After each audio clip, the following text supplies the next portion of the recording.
Alright, this is going to contain spoilers for The Dark Knight Rises, so if you haven't seen it yet, don't watch this. These are some of the problems I had with Dark Knight Rises, and some of this may just be me trying to think too much about the movie. Maybe I need to learn to let it go a bit more. That could be, it could be that maybe some of you will agree with me. I know many of you won't, because there's a lot of people who love this movie. And I'm not going to, this is not meant to disparage those of you who enjoyed it. That's the great thing about films, is that you can like what you like, and I can like what I like, and we don't have to call each other names over it. So, problems I had with the movie. Oh my gosh, where do I start? In general, it's just the complete implausibility of so much of the film.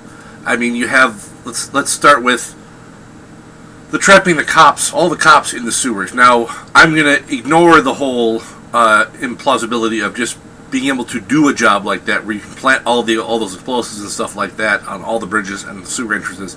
Fine, you planted the explosives, but then how also do you seal every single access point to the entire sewers in a city the size of Gotham?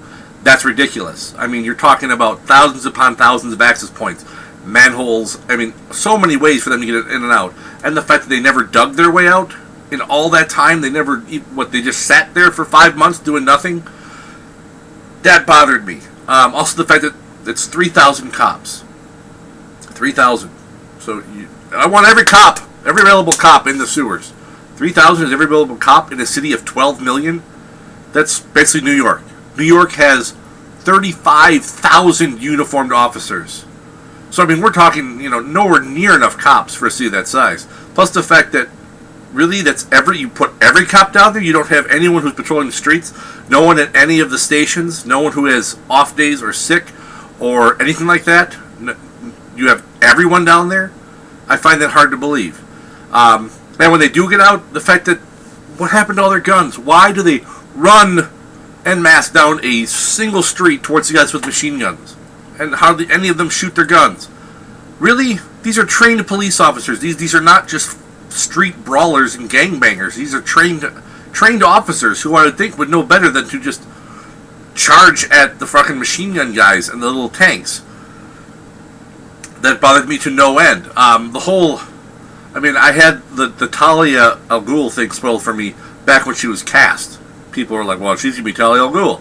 Oh, well, what a surprise she is. And it's a completely unnecessary point in the movie, because it makes Bane seem like a much weaker character than he is.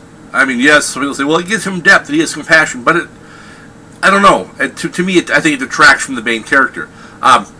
Also, the fact that, the whole plot of her getting to where she is seems very convoluted and unbelievable to me. How does she know that Bruce Wayne is Batman?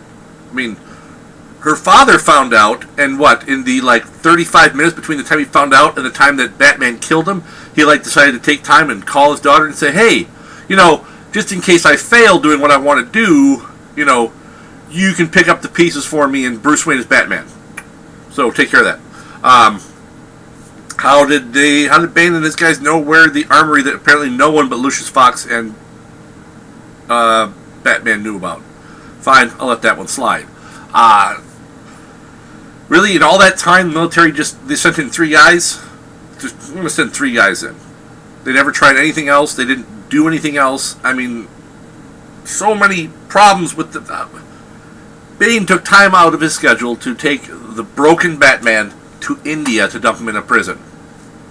One, how did he get there? Because the whole city of Gotham is sealed. How did he get out with this body? I mean, they were going to shoot Joseph Gordon-Levitt. In fact, they blew the bridge so Joseph Gordon-Levitt could get out with some orphans. How did Bane get out? I mean, he didn't... If it was just him sneaking out, fine, but he snuck out, taking Bruce Wayne with him, taking Batman with him. How did he do that? That bothered me. How did Bruce/Batman get back from India to Gotham in less than a day with no money? How did that happen? The man had a broken back. We're just going to punch his vertebrae back in. You're going to do some push-ups. You're going to be fine. Oh yeah, and that limp you had in your leg, that's going to be magically healed too, because we need you to have a good leg while you fight Bane at the end. Because, you don't have the, he had the little brace that he got, the special gizmo that made his leg stronger, where he could kick bricks out of a wall. Oh yeah, but he didn't have that in prison, but that didn't hamper him from making that jump that apparently no one else in the prison has ever been able to make, except for a little 12-year-old girl. Really. Ugh. So much of it just makes my head hurt. And just... I'm going to take the core out of this big neutron fusion reactor thing, and in about 8 seconds I can make it a weaponized bomb. Maybe Bruce should have put a little bit more thought into making a little, really eight, it's really, boom, button, hey, it's now a bomb. That's portable. Oh, just so many things that bothered me so much about the implausibility of it. They turn his electricity. Well, you lost all your money. We're shutting your power off today. Really? Had he not? What electric company just shuts the power off like that just so that he can get all cozy up in front of a fireplace with the woman that he met like 48 seconds ago that he's now going to sleep with because he has some deep emotional connection to her? And there's things. The autopilot. What, could they have hit us in the face with that hammer anymore about the autopilot not working? No autopilot, no autopilot not working, no autopilot, no autopilot, no autopilot. Other than an autopilot broke. Really? Because you knew that was going to... I mean, how are we this stupid of a generation now that we need to have this stuff hammered into us? And the second that Alfred said, I take a vacation every year, and I had a dream that I would see you sitting with a family and happy, and said, well, you know that's going to be the last scene of the movie, so obviously, obviously Batman's not going to die. They're not going to sacrifice Batman. People have been pissed. But of course, now you know, because Alfred told the story, and that's how the movie's going to end. It's going to end with him sitting there. Oh, yeah, and this guy's going to become the new Batman because he's Robin, and how is he going to do that when he has absolutely no funding whatsoever? Bruce Wayne lost all his money. He had the house, which he left for orphans. Everything else went to Alfred. So is Alfred going to help out Robin become the new Batman? I don't know. He's got his cop training, but he's not Batman. So many things. Really, all this time, 5 months, the city's been, pretty much a free zone for everyone. Yet someone's picking up the trash. Really? Garbage men are still going out and doing their job because those streets are spotlessly clean. There's I would expect there to be abandoned and burnt out cars and trash and stuff everywhere. Hell, I'd expect there to be bodies on the street.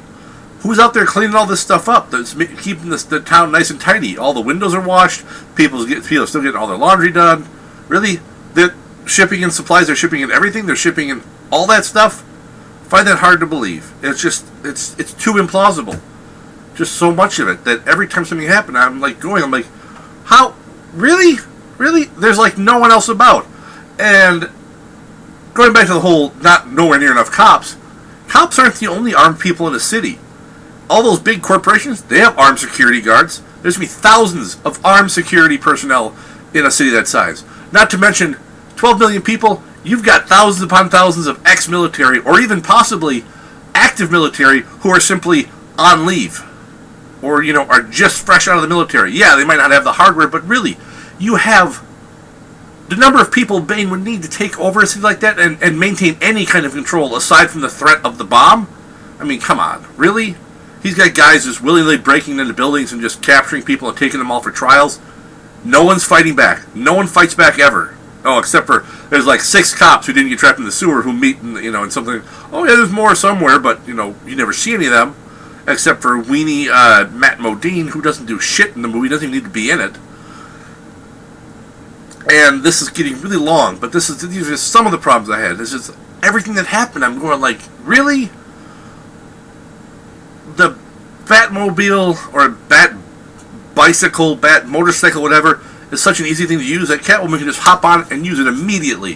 Why does she need the little, we're going to clear your history, because, people can find you, but apparently people can't find her because she can get hired at Wayne Manor when apparently all Bruce has to do is go click, click, click. Hey, look, I found out she's a cat burglar. Wanted all over the place. I have her real name and all of her information right here. Doesn't Alfred have access to that computer when he hires the staff? You'd think he would have learned after Ra's al Ghul burned his mansion down by having all of his men pose as staff for the party he threw. But no, she doesn't need that because, okay, it eliminates the electronic trail. There's still a paper trail. People that are wanted go to places. They have wanted posters for people. There's things written down. People still write things down. You can't completely erase someone's from existence. It can't be done. Because there's going to be paper somewhere about that person. I'm going to stop because I could go on for quite a while longer, but these are just some of the problems I had. And I may be focusing too much on these things that I couldn't enjoy the movie because every time they happened, I went, seriously, what the fuck? And it bothered me a lot that it happened. I mean, I have this with every movie, but this movie just seemed to have so many of them. It's like every minute, 2 minutes, I'm going like, oh, come on, really? Oh my God! Why? So, I gotta stop here, as I could go on for a lot longer.